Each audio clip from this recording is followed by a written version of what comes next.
System में है, जिसे कहते हैं रोग वर्गीकरण।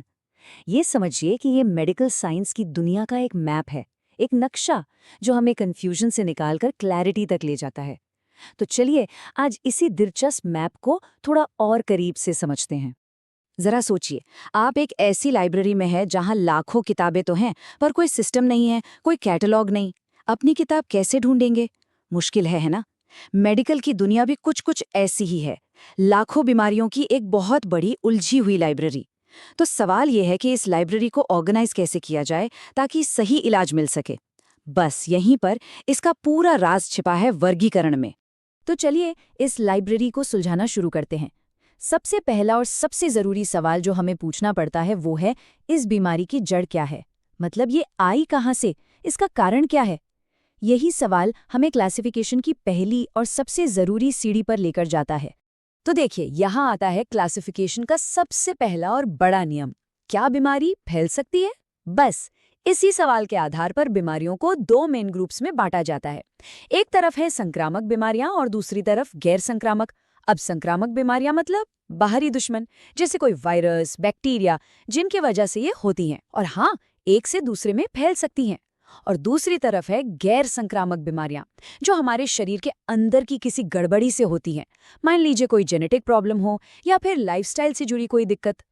अगर संक्रामक रोगों की दुनिया को देखें तो ये बहुत बड़ी है और इसमें सब कुछ आता है। वायरल बीमारियों में आम सर्दी जुकाम से लेकर रेबीज जैसी खतरनाक बीमारियां तक हैं। बैक्टीरियल में टीबी या फिर जानवरों में होने वाला फुट एंड माउथ डिजीज।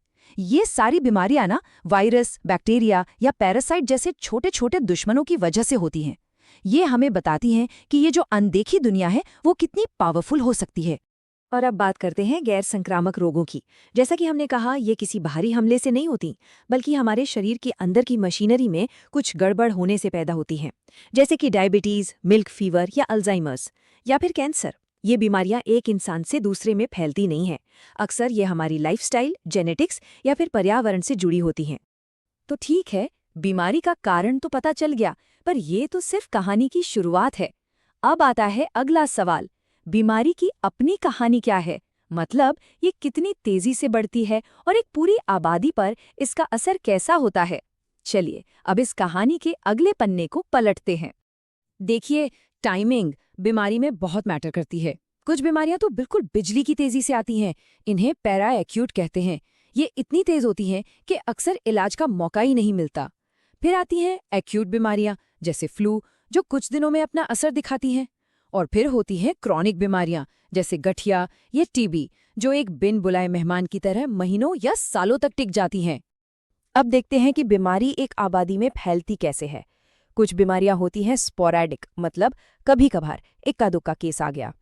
फिर होती हैं एंडेमिक, जो किसी खास एरिया में लगभग हमेशा मौजूद रहती हैं, जैसे मलेरिया कुछ इलाकों में होता है।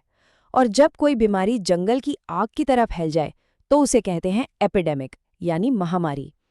पब्लिक हेल्थ के लिए इन तीनों में फर्क समझना बहुत ही जरूरी होता है, ताकि सही रणनीति बनाई जा सके। ठीक है, तो हमने बीमारी का क्यों यानी कारण और कैसे यानी टाइमलाइन समझ लिया। अब बारी है कहाँ की, मतलब बीमारी शरीर के किस हिस्से को अपना निशाना बनाती है। ये सवाल हमें हमारी मेडिकल लाइब्रेरी की बिल्कुल सही शेल्फ तक ले जाता है। और ये वाला क्लासिफिकेशन तो बहुत ही लॉजिकल है। अगर बीमारी फेफड़ों में है तो वो रेस्पिरेटरी सिस्टम की बीमारी हुई, जैसे न्यूमोनिया। अगर दिल पर असर है तो कार्डियोवैस्कुलर सिस्टम की। इसी तरह पाचन तंत्र, नर्वस सिस्टम, हर सिस्टम की अपनी बीमारियां होती हैं। इससे होता यह है कि डॉक्टर्स अपने अपने फील्ड में स्पेशलाइज कर पाते हैं और इलाज तक पहुंचना तेज और आसान हो जाता है। तो अब तक हमने क्या देखा? कारण, समय और जगह। जब इन तीनों चीजों को एक साथ मिलाते हैं तो हमें बीमारी की एक पूरी क्लियर पिक्चर मिलती है। पर सोचिए, इस पिक्चर को पूरी दुनिया में हर कोई एक ही तरह से समझे, इसके लिए क्या जरूरी है? इसके लिए जरूरी है एक कॉमन लैंग्वेज, एक स्टैंडर्ड सिस्टम जो सबके लिए एक जैसा हो। और इस ग्लोबल सिस्टम की जरूरत सबसे ज्यादा तब महसूस होती है जब बात आती है जूनोटिक बीमारियों की। जूनोटिक यानी वो बीमारियां जो जानवरों से इंसानों में आ जाती हैं। रेबीज या हाल ही में कोविड-19, इन्होंने हमें बहुत साफ साफ दिखा दिया है कि हमारी दुनिया आपस में कितनी जुड़ी हुई है। हम इंसानों की सेहत जानवरों की सेहत से अलग नहीं है, बिल्कुल भी नहीं। तो इंसानी सेहत के लिए ये जो ग्लोबल भाषा है इसका नाम है ICD, यानी इंटरनेशनल क्लासिफिकेशन ऑफ डिजीजेस। इसे वर्ल्ड हेल्थ ऑर्गेनाइजेशन यानी WHO ने बनाया है। इसका जो लेटेस्ट वर्जन है ICD-11, वो समझिए कि दुनिया भर की बीमारियों का एक बहुत बड़ा इंसाइक्लोपीडिया है। इसी की मदद से दुनिया भर के डॉक्टर एक दूसरे से बात कर पाते हैं और सरकारें हेल्थ पॉलिसीज बनाती हैं। और जैसे इंसानों के लिए ICD है ना, ठीक वैसे ही जानवरों के लिए भी एक ग्लोबल लिस्ट है। इसे मैनेज करता है World Organisation for Animal Health यानी WAH। इस लिस्ट में उन बीमारियों पर नजर रखी जाती है जो सिर्फ जानवरों के लिए ही नहीं बल्कि इंटरनेशनल ट्रेड और हम इंसानों की सेहत के लिए भी बड़ा खतरा बन सकती हैं। इसीलिए सभी सदस्य देशों को इन बीमारियों की रिपोर्टिंग करना जरूरी होता है। तो आखिर में सवाल ये है कि ये सारा क्लासिफिकेशन इतना ज़रूरी क्यों है? देखिए, ये सिर्फ एक लिस्ट नहीं है, ये सिस्टम कन्फ्यूजन को नॉलेज में बदलता है।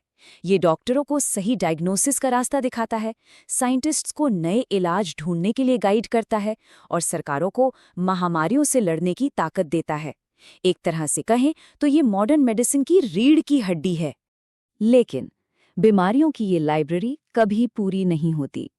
क्लाइमेट चेंज, बढ़ती आबादी और लगातार नए नए वायरस के आने से इसमें हर दिन नए चैप्टर लिखे जा रहे हैं। तो सबसे बड़ा सवाल ये है कि क्या हम इन नए चैप्टर्स को वक्त पर पढ़ पाएंगे? क्या हम इन्हें समझ पाएंगे ताकि आने वाले कल के खतरों का सामना कर सकें? ये एक ऐसा सवाल है जिससे हम सबका भविष्य जुड़ा है।